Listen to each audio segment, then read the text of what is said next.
Cities need money to take care of their citizens, adequate police, fire, animal control, roads, parks. The list is endless, and every city struggles to find those funds. What if I told you the average U.S. city is sitting on millions of dollars they simply don't know how to access?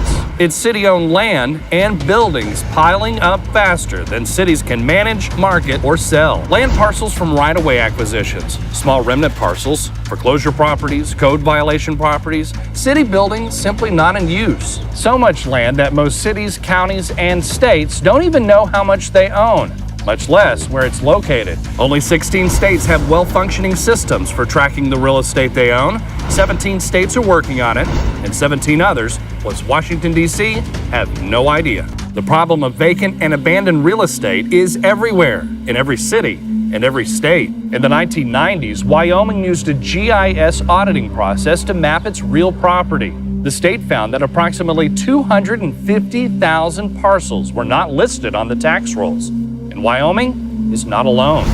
But even when cities locate the real estate they now own, they often spend years trying to determine what it's worth. Cities all over the country pay thousands of dollars, oftentimes per appraisal. 5-7 years later, here's that property, all those appraisals, all that money, it's gone, it's lost, and it hasn't added up to anything. We've seen properties that were appraised for $17,000, and then we take them to auction finally, and they bring $127,000. Vice versa also can be true. The property's market value is out there in the auction. That's where the votes are, that's where the money is, not in the desk drawer filled up with appraisals. When we see vacant and abandoned properties, we always think, oh, that's so sad. Somebody should do something about it. Yeah. I think somebody should do something about it. There's over 12,000 vacant buildings in Oklahoma City. The city spends about $6.5 million a year for police, fire, and animal welfare, and loses $20 million in potential revenue every year because of vacant and abandoned properties.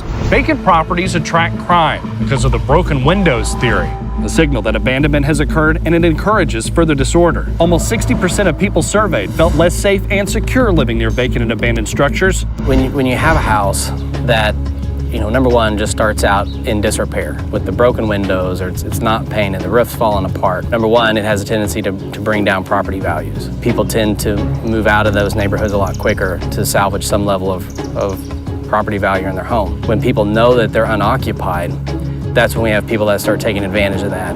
So that's when we start seeing a rise in vandalism, because when neighbors move away, you're no longer having anybody to monitor crime. A study out of Pittsburgh found that after a property becomes vacant, the rate of violent crime goes up about 15%. The longer the building is vacant, the greater the crime. In a study of Philadelphia, researchers report an association between vacant properties and risk of assault, finding vacancy to be the strongest predictor of assault among almost a dozen indicators. The U.S. Fire Administration estimates that there were 28,000 fires annually in vacant residences between 2006 and 2008, costing about $900 million a year in property damage. The city of Philadelphia spends about $20 million annually to maintain 40,000 vacant properties, which cost a conservative estimate of $5 million per year in lost tax revenue to the city and school district. And if cities aren't wasting tax dollars trying to maintain vacant or abandoned properties, or figuring out how much they're worth or how much it would cost to demolish, they're trying to control who buys them. Controlling the process can backfire.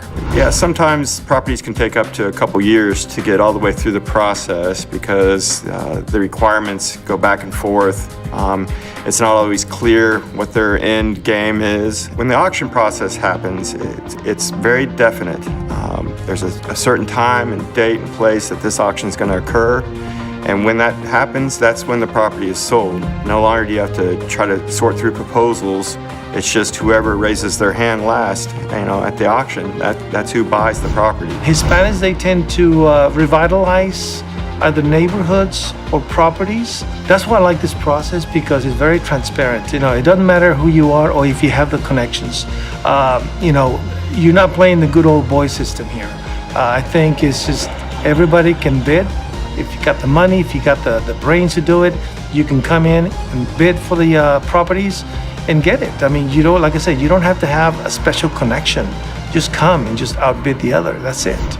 The Crystal City had been on the market for several years and it was not sold. It was the home of the original Crystal City amusement park, and later on it was developed into a strip mall. And over the years, it totally deteriorated, where there was like 5 businesses in the whole shopping center. It went on the auction block with Williams Auction, and we were very blessed to get a great group that had purchased the facility, and we have our first grocery store in that area in over 25 years.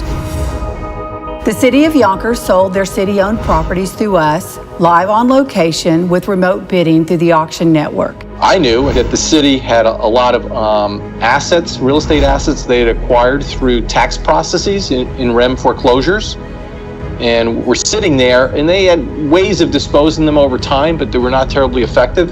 And for one reason or another, it had been a very slow process of getting these assets back into the marketplace, back into tax-paying owners. That was an important factor in Yonkers moving forward with the auction process.